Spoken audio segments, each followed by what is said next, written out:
Par Larry Hodgson, 2 juillet 2017. La seule règle de jardinage que je n'applique jamais. Je pose le paillis partout, jusqu'à la base des plantes. Photo, fraîche basil. Comme j'applique du paillis sur mes plantations depuis des décennies maintenant et je trouve que cela m'aide à me donner des plantes saines avec moins de travail de ma part, moins d'arrosage, moins de désherbage, moins de fertilisation, etc. J'utilise habituellement comme paillis des feuilles d'automne déchiquetées sous ma tondeuse, car elles sont gratuites et faciles à appliquer. Beaucoup d'experts recommandent de retirer le paillis du pied des plantes, disant qu'il ne doit jamais y toucher. Je ne suis pas d'accord. Photo, Walter Reeves. Comme cependant, je ne retire pas le paillis de la base des plantes ni ne laisse pas au moins 15 cm de terre dégagée autour de chaque plante. Malgré un conseil je vois presque toujours dans les articles sur le paillage. J'applique le paillis uniformément de façon à ce qu'il touche aux plantes et je n'ai jamais eu d'ennui avec cela. En outre, l'une des raisons pour lesquelles nous paillons nos plantes est pour empêcher la germination des graines de mauvaises herbes. Or, laisser un endroit nu autour de chaque plante est une invitation ouverte aux mauvaises herbes de venir s'y installer. Pourquoi retirer le paillis de la base des plantes? Est-il vraiment nécessaire de retirer le paillis au pied des plantes? Je ne crois pas.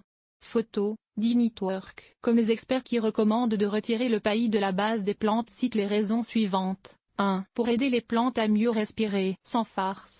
On voit souvent ce raisonnement, mais très peu de respiration a lieu sur la partie de la tige qui sera couverte de paillis. Les plantes respirent plutôt par leurs feuilles et leurs racines et très peu, voire presque aucunement, par leurs tiges. 2.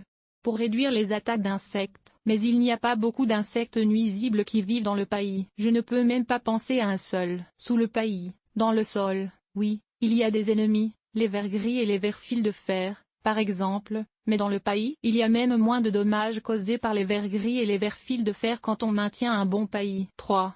Pour prévenir les dommages causés par les rongeurs. On entend effectivement l'argument que les campagnols, couramment appelés mulots, qui aiment ronger l'écorce des jeunes arbres et des arbustes pendant l'hiver, pourraient utiliser le paillis comme chemin d'accès vers la base des plantes ligneuses. Mon expérience est cependant que, pendant ces hivers où les campagnols font beaucoup de dégâts, à peu près tous les arbres et arbustes à écorce sucrée sont attaqués, qu'ils soient entourés de paillis ou non. Et le dommage est toujours au-dessus du paillis. 4.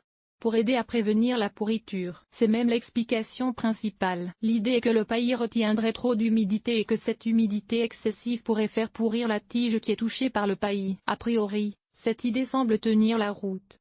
Mais avez-vous déjà vu un seul cas où cela est vraiment arrivé? Moi, non. Et pourtant je vis sous un climat très pluvieux et très humide. Environ 1200 cm de précipitations par an, soit plus que Vancouver, qui se trouve pourtant dans une région dominée par la forêt pluviale, ou que la Bretagne, pourtant considérée l'une des régions les plus pluvieuses de la France. Évidemment, ce n'est pas l'humidité comme telle qui provoque la pourriture, mais plutôt des champignons ou des organismes proches. Des champignons, dont le Phytophthora, un omycète, est le plus connu. Il se développe surtout sous des conditions de grande humidité combinées avec une mauvaise aération. Le paillis est, par contre, bien aéré. Manipulez-en et vous verrez, vous pouvez même voir les espaces d'air. D'accord, un paillis peut absorber et retenir de l'humidité, mais il laisse facilement circuler l'air, réduisant le risque de pourriture. Personnellement, j'essaie d'utiliser le paillis comme le fait la mère nature, le répandant uniformément, ce qui veut dire aussi jusqu'à la base des plantes. Dans la forêt, il n'y a pas de petits gnomes qui balaient la litière de feuilles, le paillis naturel le plus visible,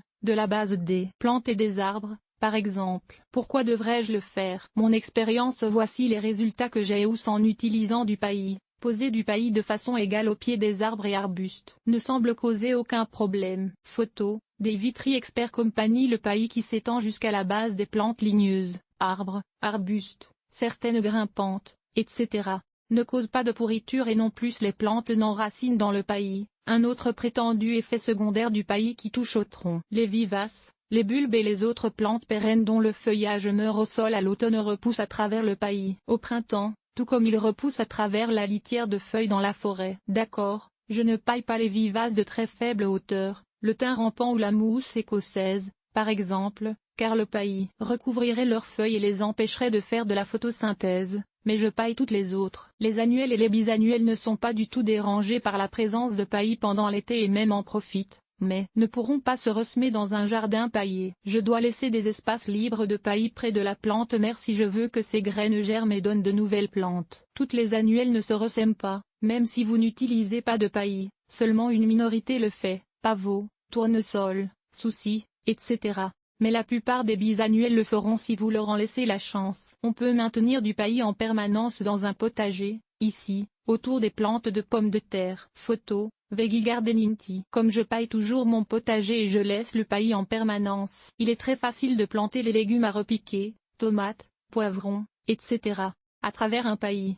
Il suffit de tasser le paillis, planter, puis de replacer le paillis. Pour semer des légumes dans un jardin paillé, on doit temporairement retirer le paillis, puis le remettre quand les plants sont assez grands pour dépasser le paillis. Pas de pourriture là non plus. À vous de décider. Suivez le conseil de retirer le paillis à la base des plantes ou ignorez-le. Personnellement, je l'ignore. Et j'obtiens d'excellents résultats depuis presque 3 décennies.